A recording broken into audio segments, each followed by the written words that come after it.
Today, let's talk about what's going on in the world of sales related to the interactions with farmers. Here to talk to us about some research is Justin Funk of AgriStudies. Hey, Justin, how are we doing? Pretty good, Shaun. How are you? Pretty good, man. Pretty good. And of course, Justin and I do a lot of the research together with Real Agri-Studies. If you do want to find out more, you can go to realagristudies.com. Hey, Justin, before we get into the real hard hitting stuff, I do have to ask you. I was able to be joined last night. I was invited to your house, I should say, last night and had supper or dinner with yourself, your wife, and your son. We had a great time. And a bit of a debate while you were going to grab some drinks, your wife and I had, was what's the proper kind and amount of ice in a Manhattan? Because you're famous for your Manhattans, so I would like to know what's your ice of choice? Packed with ice on the rocks. I know a lot of people like the big cube because it doesn't water it down quite as much, but I have always loved a full glass packed with ice. It's delicious. What makes a good Manhattan? I do. That's a good answer. Yeah. It's a good answer. Um, it's in my opinion, it starts with Crown Royal. There's no better rye to make a Manhattan with than Crown Royal, some vermouth, dash of bitters. I mean, it's your typical recipe, but I like to feel that I also make it with love. So I hope you enjoyed it. I did. I did very, Okay, very much. Do you prefer the Manhattan over the old fashioned? I do, Yeah.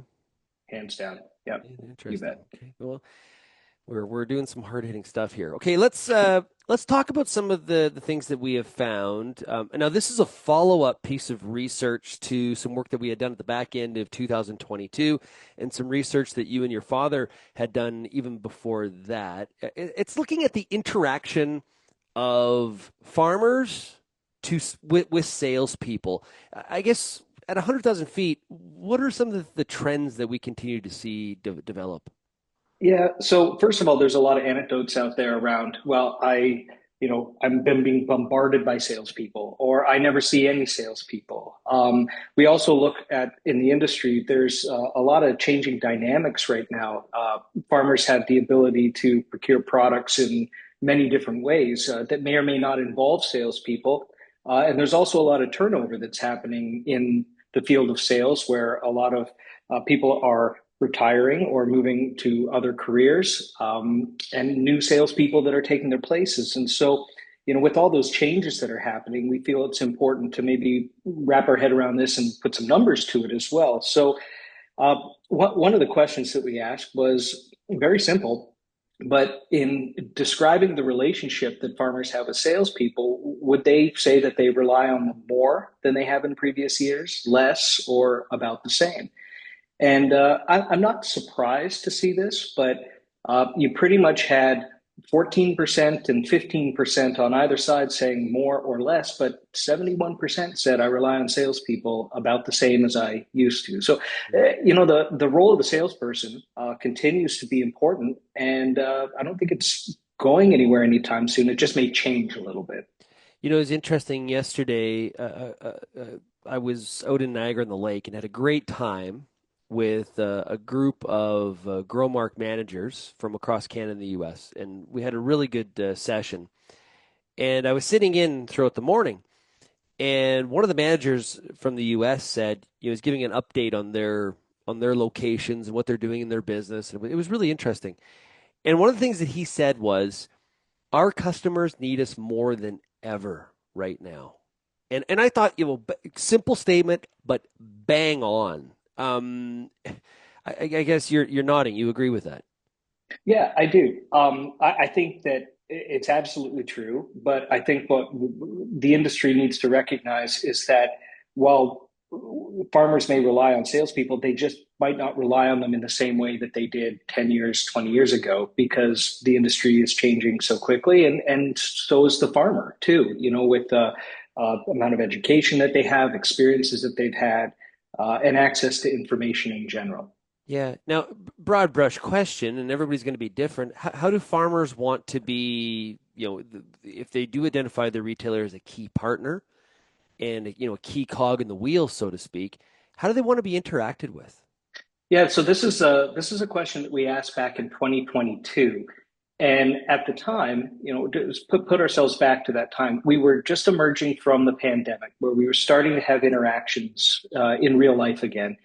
So we wanted to know to what degree had the relationship changed with respect to how the interaction was taking place. So we asked at the time, do you prefer face to face, telephone, text, or email, virtual meetings? Which at the time we were doing a lot of virtual meetings. And one of the things that we found in 22 was that there was a gap that exists. Farmers wanted to be contacted face to face, but they weren't necessarily getting that experience. Fast forward to 2025, when we just collected this information again in April of 25, we learned that that gap had actually closed a little bit. It seems that salespeople in general are starting to do a little bit better job of meeting customers where they're at with respect to the type of interactions they want to have. And something to keep in mind, we focus on the face to face. I think that's typically what we associate with sales calls. And I would say just little less than the majority of farmers said that's what my preference would be. But let's not ignore too that there's some that would prefer to be contacted by phone or by text or email. And so I think it's important that there's a relationship in place where we understand what is the expectation, and then we're able to meet that expectation. Yeah, and I think it's important, in communication to be direct about things that are important to you, right? And so in a business relationship, like for the farmers listening out there, tell your retailer how you want to be talked to. Like, don't like, he's always sending me emails. I never read, I hate it. Well, okay, like say, hey, I prefer to get those by text, or hey, I prefer if you stop by. And for a lot of the retailers, whether you're an ag retailer, or equipment dealer, probably a lot of your people in the CRM department are going to tell you to be doing this anyway. I don't need to tell you, but you should know those things as well. What is the preferential type of communication that your customer wants to interact with you in? We don't always think about it this way, but I mean, sales is it's a hard job. It really, really Oh, is. it's I mean, very hard. yeah. And when you're 23 years old and it's your first job, it's often the first job somebody is given, and you're given the keys and the customer list and say, here, have at it. The salesperson is certainly up against a lot. Um, I think that it's important to have that conversation to say, this is how I would like to be interacted with. I think it's also important that the salesperson takes it upon themselves to ask that question too, because they're putting a lot of effort into this, and it takes time to get to a lot of these customers' places. And if that customer would just as soon have you interact a different way, then that frees up time to spend face-to-face time with people who actually value it or who want it. So I think that there's a lot of reasons for these conversations to take place. It makes for I think, a more efficient and more effective relationship. Now, when I say salesperson, everybody's going to have some sort of image in their head, right? They're going to, whether it's a personal experience or it's something through pop culture. But you've got some data in terms of what are the characteristics of good salespeople. What are some of the things that we found? Yeah, so we separated this question into two parts. One was characteristics of salespeople, which really refers to the human being. And then there's sales activities, and some of the more important characteristics of salespeople. I mean, honesty is number one. And I often ask that question, like, how often should you deal with a dishonest person? And the answer probably should be once, and none if you can avoid it. But Right. it's important, especially given the amount that's at stake here, and technical knowledge. But I look at those two things as being table stakes, right? Like if you don't possess those characteristics in today's industry, then it's probably going to be a very short experience for you. And so now we look to some of those other things that might actually influence the day-to-day relationship, like being well organized and professional was one of them. Being a good listener, being friendly and personable. Friendly and personable is one of those things that I think we definitely take for granted. But if I'm choosing to spend my time with somebody, and they're equal on every other characteristic as somebody else, but one's nicer than the other, that they bring more joy to my day? I mean, to me, that answer is obvious. So, in some cases, these less important characteristics can end up making a big difference because everybody seems to be pretty good at the big things. Yeah. Still incredibly difficult out in the marketplace for ag retails in your travels across Canada and the US for them to find people. Yes. Um, Sales, aside from being a hard job, um, from the act of selling, I think there's a lot of demands that are also put on salespeople because they're not just salespeople. When push comes to shove, they got to throw themselves into operations. They got to do a lot of admin. In some cases now, we're seeing a decreasing population in the countryside, so we're trying to attract people from maybe more urban centers, and the lifestyle change that may happen as a result of that, or having to relocate to a rather remote area when I'm not used to that. It's hard to attract and it's hard to retain.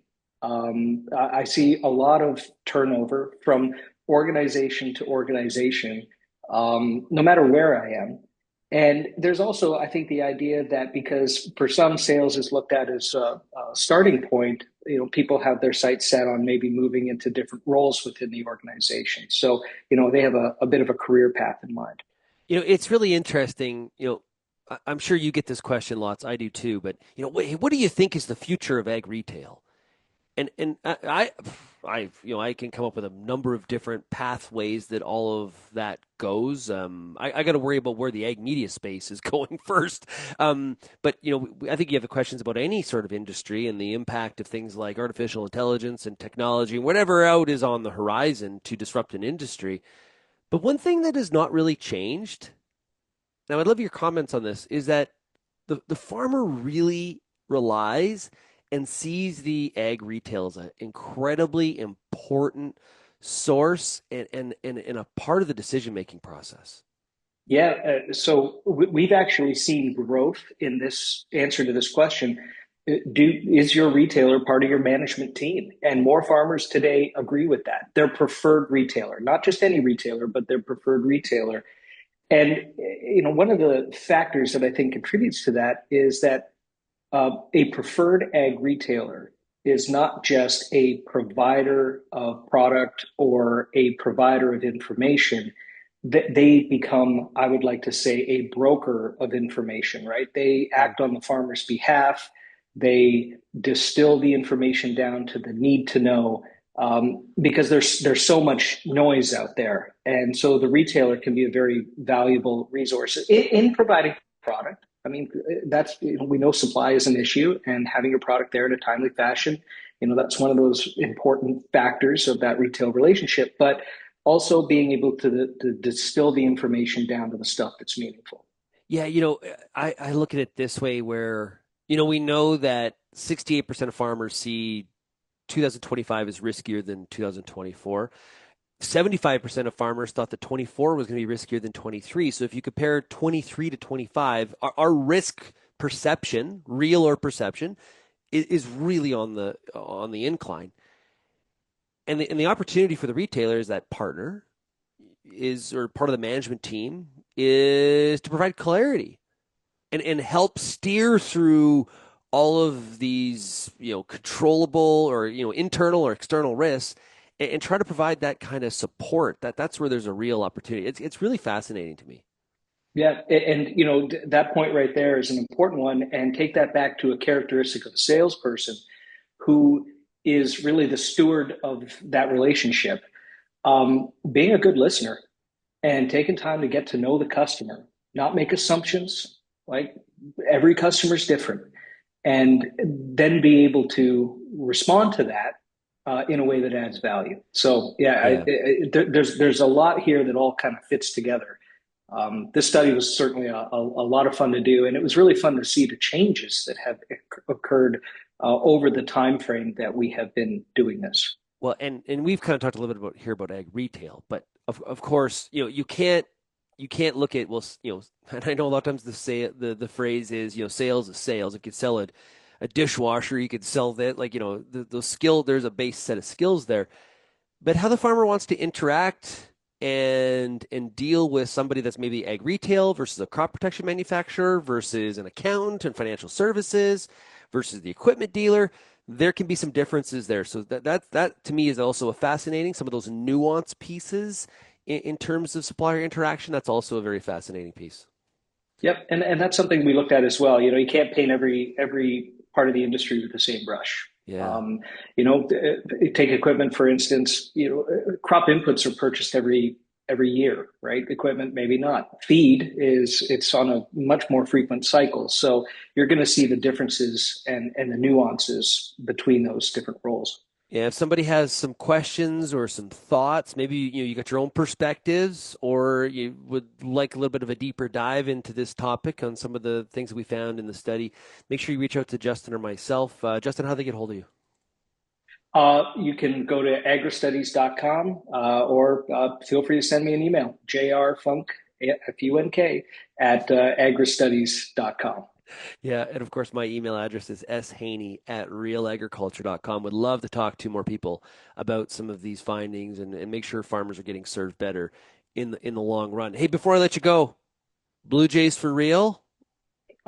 They pulled one out last night. I like what I see. Yeah, people seem to be like we're in second place. I say we like but second place, man. I, ahead of the Red Sox. Like I think we should feel pretty good here, the middle point of June in terms of where they're sitting. It could be worse. You could be the Orioles. That would definitely be worse. Way worse. Yeah. Way worse. Okay. Hey, Justin, thanks a lot for joining us here today. Really appreciate it. You're welcome. Thank you, Shaun.